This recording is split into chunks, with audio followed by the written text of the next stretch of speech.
Future Kannada right ಎಷ್ಟು ಜನ ಮಕ್ಕಳು ಕೋಆಪ್ರೇಟ್ ಮಾಡಿದ್ರೆ ಆಗ್ಬೋದು.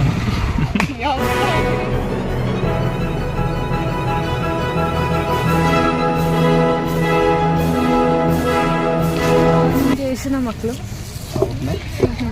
ಲೈಕ್ ಅವ್ನ ಫ್ಯೂಚರಲ್ಲಿ ಹೆಂಗಿರ್ಬೇಕು ಏನಾಗಬೇಕು ಅಂತ ಇಷ್ಟ? ಫ್ಯೂಚರಲ್ಲಿ ಅವನ ಕಾಲ ಮೇಲೆ ಅವ್ನು ನಿಂತ್ಕೊಂಡ್ರೆ ಸಾಕು ನಮಗೆ. ಅವನು ಲೆಟಿಡು any let it go in any field, but ಅವ್ನ ಕಾಲ ಮೇಲೆ ಅವ್ನು ನಿಂತ್ಕೋಬೇಕು ಅಂತ ನಮ್ಮ ಆಸೆ. Should be independent. ಹೌದು. ಹಾಯ್, ನಿಮ್ಗೆ ಎಷ್ಟು ಜನ ಮಕ್ಕಳು? ನಮಗಿಬ್ರು. ಇಬ್ಬರಾ? ಏನು ಮಾಡ್ತಿದ್ದಾರೆ? ಓದ್ತಾ ಇದ್ದಾರೆ. ಅವರು ಫ್ಯೂಚರಲ್ಲಿ ಏನಾಗಬೇಕು ಹೆಂಗಿರ್ಬೇಕಂತ ನಿಮ್ಗೆ ಆಸೆ? ಏನು ಸಮಾಜದಲ್ಲಿ ಹೇಗಿರ್ಬೇಕು ಆಗಿದ್ರೆ ಸಾಕಷ್ಟು, ಒಳ್ಳೆತನದಲ್ಲಿದ್ದರೆ ಸಾಕಷ್ಟು. ಹೌದಾ? ಬೇರೆ ಏನೇನಿಲ್ಲ ಮೇಡಮ್ ಅಷ್ಟೇ. ಅಂದರೆ ಅವ್ರ ಮೈಂಡಲ್ಲಿ ಏನಿರುತ್ತೆ ಅಂತ ನಮ್ಗೆ ಏನು ಗೊತ್ತಿರಲ್ಲ, ಬಟ್ ಅವ್ರದ್ದು ಹೆಂಗೆ ಹೋಗಿತ್ತು ಅಂತ ಅವರೇ ಡಿಸೈಡ್ ಮಾಡ್ತಿರ್ಬೇಕು ಅಷ್ಟೇ. ನಮ್ಗೆ ಏನಾದ್ರು ನಮ್ಗೆ ಏನು ಕಟ್ತಿರೋ ಅದು ಮಾಡ್ಬೋದು ಅಷ್ಟೇ. ಅವ್ರಿಗೆ ಶಿಕ್ಷಕರಿಗೆ ಏನು ಹೆಲ್ಪ್ ಇರೋ ಅದು ಮಾಡ್ಬೋದು ಅಷ್ಟೇ. ಬಟ್ ಅವ್ರವ್ರ ಮೈಂಡ್ ಮೇಲೆ ಡಿಪೆಂಡ್ ಆಗುತ್ತೆ ಅವರು. ಚೆನ್ನಾಗಿರ್ಬೇಕು. హౌదౌదు. Thank you. వాళ్ళు బాగుండాలి, జాబ్ చేస్తూ బాగుండాలని కోరికము. అంతేనా? అంతే. వాళ్ళ ఫ్యూచర్లో బాగా ఎదగపోవాలని ఆశ. ನಿಮ್ಗೆ ಎಷ್ಟು ಜನ ಮಕ್ಕಳು? One kid. ಲೈಕ್ ಅವ್ರ ಫ್ಯೂಚರಲ್ಲಿ ಹೆಂಗಿರಬೇಕು ಏನಾಗಬೇಕಂತ ಆಸೆ? Choice. We don't come. Choice.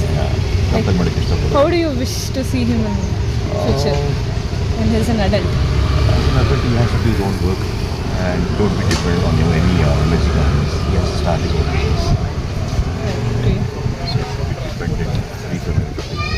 So, that's the other good thing that that's what I have to make him,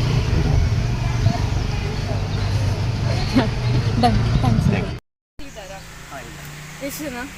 ಇಬ್ಬರು, ಒಂದು ಹೆಣ್ಣು ಒಂದು ಗಂಡು. ಹೌದಾ? ಅವ್ರು ನಿಮ್ಗೆ ಏನಾಗಬೇಕು ಹೆಂಗಿರ್ಬೇಕಂತ ಆಸೆ? ನಮಗೆ ನಮ್ಮ ಮಕ್ಕಳು ಚೆನ್ನಾಗಿ ಓದಬೇಕು, ಅವ್ರಿಗೆ ಒಳ್ಳೆಯ ಎಜುಕೇಷನ್ ಇರಬೇಕು. ಯಾಕೆಂದರೆ ಈಗ ಮುಂದೆ ಫ್ಯೂಚರ್ನಲ್ಲಿ ಎಜುಕೇಷನ್ ತುಂಬ ಇಂಪಾರ್ಟೆಂಟು. ಬಟ್ ನಾವು ಆಗೋದಷ್ಟು ಪ್ರಯತ್ನ ಏನು ಮಾಡೋದಂದರೆ ಮಕ್ಕಳು ಚೆನ್ನಾಗಿ ಓದಬೇಕು. ಹೌದು ಅಲ್ವಾ? ಅದೇ ಅವ್ರಿಗೆ ಇಂಪಾರ್ಟೆಂಟ್ ಫ್ಯೂಚರ್. ನಾವು ಏನು ಆಸ್ತಿ ಇಟ್ಟಿದ್ರೂ ಅದು ಇಂಪಾರ್ಟೆಂಟ್ ಅಲ್ಲ, ಬಟ್ ಎಜುಕೇಷನ್ ತುಂಬ ಇಂಪಾರ್ಟೆಂಟ್ ಅಲ್ವಾ? ಅದೇ ನಮ್ಮ ಆಸೆ, ಅದೇ ನಮ್ಮ ಗುರಿ.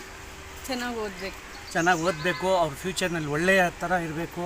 ಯಾಕೆಂದರೆ ಈಗ ಮುಂದೆ ಎಲ್ಲ ಡಿಜಿಟಲ್ ಆಗಿಬಿಟ್ಟಿದೆ. ಎಜುಕೇಷನ್ ತುಂಬ ಇಂಪಾರ್ಟೆಂಟ್.